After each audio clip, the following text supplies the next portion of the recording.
Hey guys, my name is Jon Yeager, owner of the Nashville-based cocktail creative Pour Taste. Along with my wife Lindsay, we consult around Nashville and Middle Tennessee for cocktails, beer education, wine education. We have a website, pourtaste.com. We have an iPhone app under our same name, Pour Taste, that helps you find craft cocktail houses as you travel in all 50 of the United States. That said, as consultants, right now I'm at Gray's on Main in Franklin, Tennessee. This is kind of the crown jewel for Lindsay and I. We have developed a brandy bar concept constituted by our library of cognac and Armagnac. And with that, we've gotten some really amazing press down here for some of the things that our bartenders are doing. And we're really honored to be teaching you guys some of the things that we're doing down here. Right now, we're going to do a fairly classic Manhattan. For those of you who don't know, Manhattan is one of the classic cocktails that basically has not changed over time. I understand that you might have had a not good Manhattan at some other restaurant, but if treated right, Manhattans are, again, a classic cocktail that throughout the decades, the ratios of the alcohol haven't changed. For those of you cocktailing at home, it's a 2-to-1 ratio. You have 2 ounces of whiskey, 1 ounce of sweet vermouth. That has basically never changed. Now, what kind of whiskey you use, what kind of sweet vermouth that you use, when you put your chef hat on, it does matter. That said, here at Gray's, our brandy bar concept, we're going to sub the whiskey element and put Armagnac in there. Armagnac is a French-produced grape-based distillate that has been barrel-aged. It is robust and spicy, synonymous with rye whiskey. So again, we are taking a very classic recipe, subbing out one ingredient to make it something new. This is really kind of a cool platform for you guys at home cocktailing to think about things in those terms.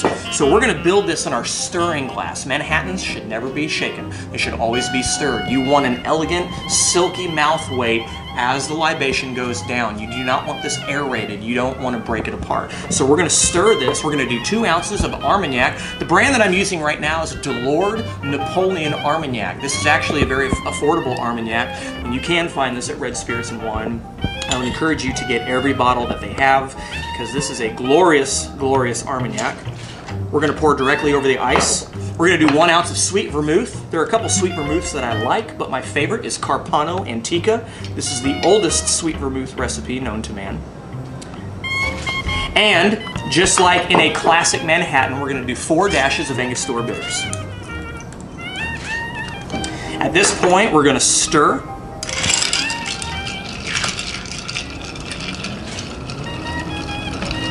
Again, stirring the cocktail at home keeps air out of the cocktail, which then produces a very silky, velvet-like, Epicurean and upscale mouth weight. We're going to end there, and at this point, we're going to strain neat into our double old-fashioned glass. We're going to strain neat into a double old-fashioned glass. You could strain this into a martini glass or champagne coupe if you wanted to. But the mouth weight of this cocktail and the robustness of the cocktail, I think, suggests a masculinity in which I like to hold it in this kind of glass. The last thing I'm going to do is put a piece of expressed orange zest on the nose. In order to do that, we want just a strip of the zest. We don't want a lot of pith. The flavor agent that you want to express is actually in the pigment side. So what we want to do is we want to face the pigment towards the cocktail and give it a nice hard snap. And you saw it explode. We're going to drop it directly into the cocktail. And again, this is not a traditional Manhattan. This is an Armagnac-based Manhattan that we do here at Gray's on Main. But again, please go into Red Spirits and Wine. Ask them about their cognac and Armagnac selections. They have an amazing, amazing selection that I approve of here as a consultant to a brandy bar. And this is a great addition to your home bar.